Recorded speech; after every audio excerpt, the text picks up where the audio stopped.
संकल्प यात्रा का जिस जोशीले अंदाज के साथ राष्ट्रीय लोकतांत्रिक पार्टी परिवार और सर्व समाज ने स्वागत किया, अजीतगढ़ से नीम का थाना पहुंचे में कम से कम 1-1.5 घंटा स्वागत सत्कार में लगा।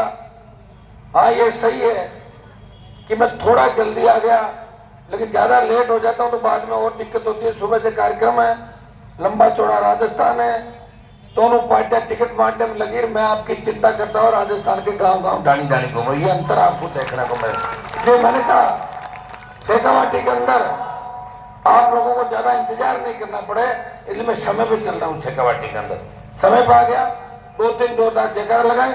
जय बालाजी महाराज की, खाटू श्याम धनी की, तेजाजी महाराज की, राम साहब पीर की, ख्वाजा साहब की। इस कार्यक्रम के अंदर उपस्थित मेड़ता के विधायक बहन इंदिरा बावरी जी, छोटे भाई चोमू से पार्टी के प्रत्याशी रहे छुट्टन यादव जी, प्रिया सिंह मेघवाल अंतर्राष्ट्रीय बॉडी बिल्डर, मनीष चौधरी जी पार्टी के राष्ट्रीय महासचिव, बावरिया जी प्रधान जी, माड़ूराम जी, संजय यादव जी, सीताराम नायक जी, हाजी साहब, हमारी तमाम भाई रोहित गुजर, तमाम आरएलपी पार्टी का परिवार, मौजूद बुजुर्गों, नौजवान साथियों, माताओं, बहनों, प्यारे बच्चों, नीम का थाना की धरती पे पिछली बार भी मुझे याद है जब 2018 के अंदर मैं पार्टी बनाकर आया था, और आज भी जगह जगह मैं ये बात कहता हूं कि आरएलपी के जो 3 विधायक बने और 9 लाख के लगभग जो आरएलपी पार्टी ने वोट लिए, उसमें नीम का थाना का भी बहुत बड़ा योगदान है। 2 सभाएं मैंने करी थी नीम का थाना के अंदर, चढ़ा और पीला जोड़ा, और तब आप लोगों ने जबरदस्त आशीर्वाद दिया। वो तो हमारा कैंडिडेट ही खुद कमजोर निकल गया, नहीं तो वोट 50,000 के आसपास आ जाते। आपने पूरी मजबूती दिखाई। नीम का थाना का बहुत बड़ा ऋण इस राष्ट्रीय लोकतांत्रिक पार्टी को बढ़ाने के लिए मैं विश्वास दिलाता हूं। आने वाला समय आपका है। 23 के अंदर जब मैं आया तो एक नया बदलाव देखा, अब नीम का थाना जिले के रूप में आपके सामने है। और ये जिला बनाने के अंदर जितना संघर्ष यहाँ के लोगों ने लंबे समय तक किया, और मेरा भी थोड़ा बहुत इसके अंदर योगदान है। मैंने आपको वचन दिया था कि अगर प्रदेश में जिले बने तो नीम का थाना भी निश्चित रूप से आपका जिला बनेगा। और मैं धन्यवाद दूंगा आप सबको कि हर कार्यक्रम के अंदर, हर आंदोलन में, हर संघर्ष में नीम का थाना से 1000-2000 की संख्या में नौजवान हनुमान बेनीवाल के और आरएलपी के कार्यक्रम के अंदर आ पाते हैं। भाइयों, ये दिल्ली का लगता हुआ इलाका है, हरियाणा बॉर्डर भी ज्यादा दूर नहीं। आपने देखा होगा जब मैं पार्लियामेंट के अंदर चुन के गया, उसमें मोदी सरकार के साथ था, एनडीए गठबंधन का हिस्सा था, और किसी व्यक्ति को जीवन में दिल्ली में कैबिनेट मिनिस्टर बनने का मौका कभी कभार मिलता है। प्रधानमंत्री तो बहुत कम लोग बन पाते हैं। नई पार्टी थी, किसान कौम संकट के अंदर थी। तीनों कृषि बिल जिनका विरोध इस देश के अंदर हुआ, पंजाब से किसानों का आंदोलन चला, हरियाणा, यूपी और दिल्ली का किसान आंदोलन के समर्थन में सड़कों पे था, और बहुत से किसानों ने शहादत दी। किसान नेताओं ने मुझसे कहा, आप राजस्थान से आते हो, वे तेजाजी महाराज की धरती से आते हो, हनुमान जी अगर आप एनडीए छोड़ दो, आप मोदी की सत्ता छोड़ दो, तो किसान कौम की जीत होगी और किसान आंदोलन को नई ऊर्जा मिलेगी। मैंने कहा अगर हनुमान के बलिदान से किसान कौम की जीत होती है तो ये लो बलिदान। और 70 दिन सड़क पर बैठ के इस राजस्थान में आंदोलन का बिगुल बजा के देने चाट को जाम किया। वो आरएलपी के योद्धाओं ने और आपके नेता ने पड़ोसी थाली को ठोकर मार के किसान कौम का सम्मान पूरे देश के अंदर बढ़ाया, पूरे उत्तरी भारत के अंदर अगर कोई किसान का बेटा सत्ता छोड़ के सड़क पाया वो मैं था। मेरे समाज के तो 30-32 MP है, आपका बाबा जी मेरे समाज के ही हैं, दे देते, कौन मना कर रहा था उनको। अगल बगल में कितने सारे किसान पुत्र हैं। जब देश के अंदर अग्निपथ लागू किया, सेना को ठेके पे दे दिया, उस वक्त भी कोई सांसद नहीं बोला। लोकसभा के अंदर कांग्रेस पार्टी और अन्य पार्टियों ने बात करी कि हम मिलकर अग्निपथ का विरोध करेंगे। हमने भी तख्ती बनाई, अग्निपथ वापस लो। सुबह जब 11 बजे लोकसभा चालू हुई, मैं अग्निपथ वापस लो की तख्ती लेके खड़ा हुआ। कांग्रेस वाले पहले में आए, उसमें लिखा हुआ था सोनिया राहुल की ईडी जांच बंद करो। भूल गए अग्निपथ, उनके तो मोदी ने ईडी भेजी, अग्निपथ भूले और ईडी वाला मामला आ गया। तो भाइयों एक व्यक्ति लड़ रहा है, आपने देखा होगा अभी 5-7 दिन पहले की घटना है कि एक अग्निवीर शहीद होता है और उसकी एम्बुलेंस के अंदर बॉडी आती है, 4 जने बॉडी छोड़ के चले जाते हैं। क्या इसलिए शहादत दी उन लोगों ने? देश जब आजाद हुआ था, प्रधानमंत्री जी अगर सेना को ठेके पे दे दोगे तो देश कैसे चलेगा? हो सकता है कि आपकी मानसिकता किसानों के खिलाफ है, किसान कौम के खिलाफ है। आप किसान नहीं हो, आपने किसानी नहीं देखी, आपने धर्म की राजनीति करके आडंबरों से देश के अंदर सरकार बना ली। एनडीए के एक साथी को आपने पकड़ा, उनके कंधे पे बंदूक रख के आपने भारतीय जनता पार्टी को बढ़ाया। और ये तो कांग्रेस के अंदर देखिए ऐसे नेता हो गए, नहीं तो मोदी जैसे व्यक्ति प्रधानमंत्री नहीं बनते। कांग्रेस के अंदर हालत खराब है और प्रधानमंत्री किसान विरोधी है। वो कभी नहीं चाहते कि किसान कौम का भला हो। 52 से लेके आज तक जितने मंत्रिमंडल थे उनमें 5, 7, 10 जाट, गुजर, मीणा, यादव कैबिनेट के मंत्री होते थे।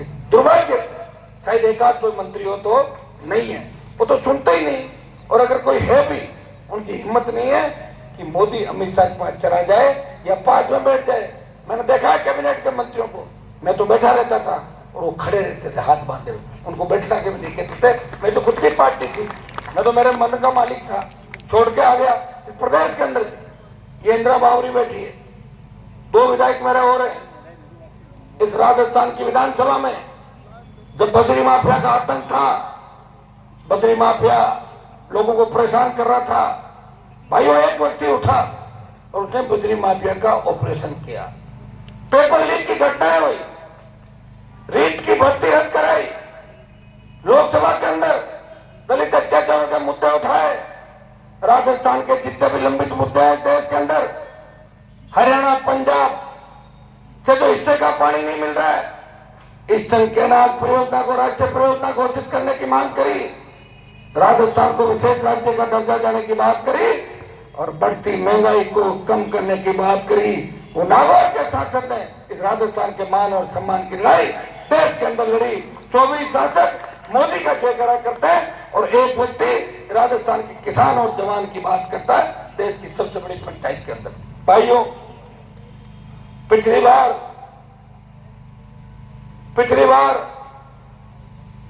ये जो कांग्रेस वेंटिलेटर पर गई थी 99 पे और बीजेपी 72-73 पे, ये आरएलपी के नौजवानों की ललकार थी। राजस्थान उठ खड़ा हुआ था कि हमें दोनों पार्टियों को सत्ता नहीं देनी है। आपके बसपा के भी 6 विधायक जीते थे, लेकिन अशोक गहलोत ने 6 के 6 को खरीद के और कांग्रेस पार्टी ज्वाइन करा दी थी। आती आती बचा था, वो पूरी बसपा चली गई अंदर, 6 के 6 कांग्रेस पार्टी में चले गए थे। कई घूम रहे हैं, गए अभी इधर उधर, कई पार्टियां बदल ली उसके बाद। भाइयों, इस प्रदेश के अंदर अगर आपका सम्मान किसी ने बढ़ाया और राजस्थान के किसानों और जवानों को एक पार्टी और चिन्ह और झंडा और डंडा दिया, वो नागौर के सांसद ने दिया कि किसान कौम अपनी रखवाली खुद करे।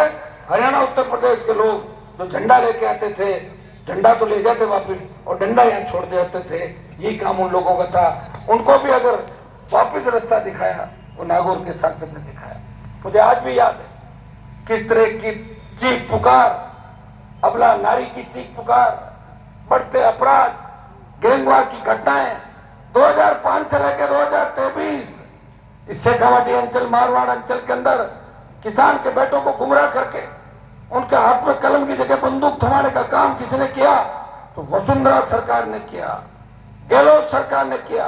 अगर जातिवाद राजस्थान के अंदर कोई लाया, वसुंधरा लाई, जाट की बहू, राजपूत की बेटी, गुजर की समधन, यादव की क्या थी चुटन, धर्मबहन, मीणा की बुआ, मेघवाल की भांजी, जो भी मिला उसी की हो गई।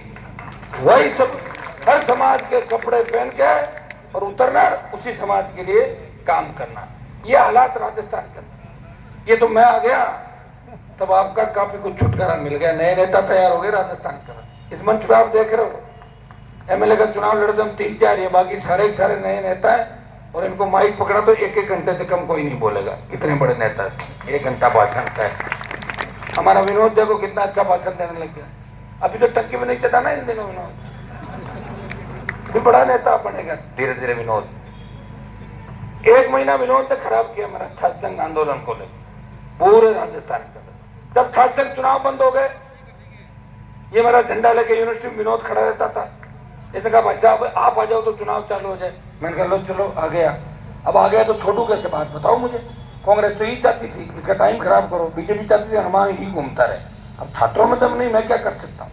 मैंने तो इनके लड़ाई लड़ी, रैली का आह्वान किया, 2.5 घंटे भीगता रहा सड़क के ऊपर, बात भी हो गई थी, चुनाव की घोषणा की बात भी थी। लेकिन दोनों दल कांग्रेस बीजेपी हाथ मिला लिया कि चुनाव नहीं कराने, अगर चुनाव कराओगे तो तीसरा मोर्चा जीतेगा और चुनाव में कांग्रेस बीजेपी की हवा खराब हो जाएगी। दोनों पार्टियों ने मिलकर काम किया, कोर्ट के अंदर भी गए, न्याय नहीं मिला कोर्ट के अंदर। बच्चों को बच्चे हैं, लेकिन मैंने इनको कहा था मैं हमेशा आपके साथ हूं, क्योंकि मेरी राजनीतिक पृष्ठभूमि में राजस्थान विश्वविद्यालय का बहुत बड़ा योगदान है। जब भी राजस्थान के छात्र, जवान, युवा, किसान को मेरी आवश्यकता पड़ेगी, मैं मेरा पूरा समय और जिंदगी इनके लिए कुर्बान कर दूंगा। इस हिसाब से मैं चलने वाला व्यक्ति हूं। अभी दोनों पार्टियां टिकट बांट रही है, बीजेपी की एक सूची आई और जितने उम्मीदवार उतारे उससे 3 गुना सामने लड़ने के लिए आगे उस सूची के अंदर 41 आए, 300 सामने खड़े हो गए। कांग्रेस की आने वाली है, भगदड़ मची है कांग्रेस बीजेपी के अंदर। हर कोई एमएलए बनना चाहता है। उनको पूछो एमएलए क्यों बनना चाहता है, वो कहते साहब व्यापार करेंगे एमएलए बनते, गुड़गांव में मकान लेंगे, जयपुर में फार्म हाउस खरीदेंगे, क्योंकि आसपास के लोगों ने खरीद लिया ना आपके चारों तरफ, जिनके पास कोई सामान नहीं था। राजनीति में आने के बाद गुंडागर्दी से अरबों खरबों कमा लिए, तो सबके सपने होते हैं उसके बाद फॉर्च्यूनर मैं भी लूंगा, वो 2 कमांडो रखता मैं 4 लूंगा, वो 5 फार्म मैं लूंगा 6। तो बच्चे गलत दिशा के अंदर जा रहे हैं। कौन ले जा रहा है? वो पॉलिटिकल लोग जो राजनीति को व्यापार बना के काम कर रहे हैं। राजनीति के अंदर वो सेवा के माध्यम से नहीं आए। इस राजनीति में सेवा अगर कोई कर रहा है, वो नागौर का सांसद है जिसने 25 साल मंत्री पदों को ठोकर मार के संतरी बन के आपकी सेवा की। और हर किसान का बेटा और किसान, अगर हनुमान बेनीवाल के घर पे कोई पीड़ित रोता हुआ आया तो मेरे घर से